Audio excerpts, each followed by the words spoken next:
Maana tazama, giza litaifunika dunia, na giza kuu litazifunika kabila za watu. Na giza kuu itafunika kabila za watu. Hebu tusomee hiyo hapo chini sasa. Bali Bwana atazungukia wewe. Bali Bwana atakusukia wewe. Hebu rudia vizuri. Bali Bwana atakuzukia wewe. Continue. Na utukufu wake utaonekana juu yako. Na utukufu wa huyo Bwana utaonekana juu yako.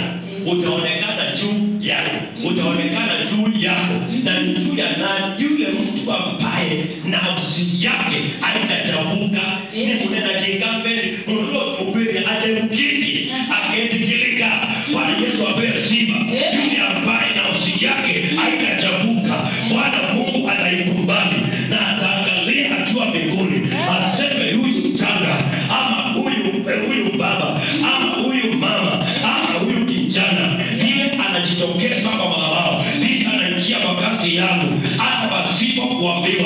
See, all of it is not a pretender. You know, there are some of people are pretending that they was being God, lakini ya kwamba hawabudu Mungu. Inatangaza siku ya leo, Bwana akupe nguvu, akupe matumaini ya kusonga na mbele, hata kama haiwezekani. Yote kwa Bwana itawezekana kwa imani. Amen. Kitabu cha Ayubu anasema nini? Job 14:7. Sikia vizuri sana. Pia Ayubu anasema lazima watu wagasi. Ayubu alikuwa amekatwa na watu wakaona yakana kwamba mtu huyu hawezi akaendelea. Yaani mtu umekatwa, watu wakasema hawezi ukajibuka.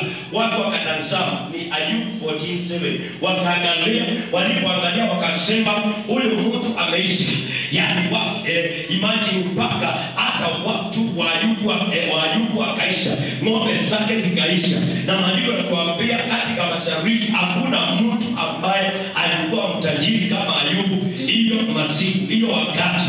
Na mali yake ikaisha. Yaani ziliisha ng'ombe, zikaisha mbuzi, zikaisha kondoo, punda zikaisha. Hata punda zenyewe zilikuwa 500. Sasa punda ikuli yake 500. Bwana Yesu apewe sifa. Ngamia asiwezi hesabika. Yaani mahali pale maumbo ya security hatujaelezewa kwa Biblia. Bwana Yesu apewe sifa. Maana mtu kama huyu alikuwa na maumbo zake za security, mpaka za kushika panya hatujaambiwa kwa Biblia, zilikuwa nyingi. Bwana Yesu apewe sifa. Kwa hiyo jioni ya leo lazima uelewe, Ayubu aliangalia hata kama nilikatwa, watu wakasema sitaendelea, lakini akaondoka na akaangaza na nuru ya Bwana ikamjilia. Amen. Hebu soma. Haleluya. Kwani yako matumaini ya mti, ya kuwa ukikatwa utachipuka tena. Kwani yako matumaini ya mti, kwa kuwa ukikatwa utachipuka tena. Kwani yako matumaini kwa mti. Eti ndio kizio. Sasa mtamaje Mungu anatoka kubanesa yani. Bwana Yesu apewe sifa. Amen. Kwani yako matumaini, kwa kuwa mti ukikatwa utachipuka tena. Ati nini? Utachipuka tena. Ati nini? Utachipuka tena. Wewe hapo chini. Wala machipukizi yake hayatakoma. Wala machipukizi yake hayatakoma. Ijapokuwa mizizi yake utakaa mchangani, na shina lake kufa katika udongo.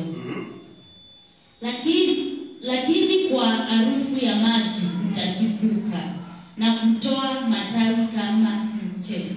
Kusikia sana.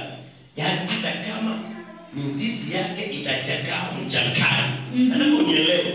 Miti imekatwa, lakini mizizi yake imechakaa mchangani pale. Lakini kwa harufu ya maji utachipuka tena. Kwa hivyo mtu ukikatwa si kana kwamba mvua unaweza kukosa kunyesha, lakini usikie harufu ya maji. Mtu umekatwa au kunyeshewa na mvua, ulingojea harufu ya maji. Kuna wanadamu unaweza kuwa umekatwa na maisha yako yamekatwa, ama umejaribu kitu fulani na ujafikia ile lengo unataka kufika.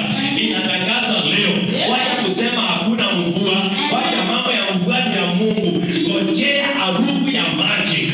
Utakaposikia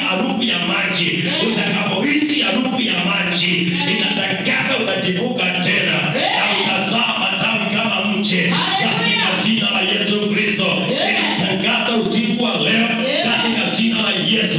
Unapoamua na kutangaza leo uondoke na uangaze, hakuna chochote kinakuzuilia.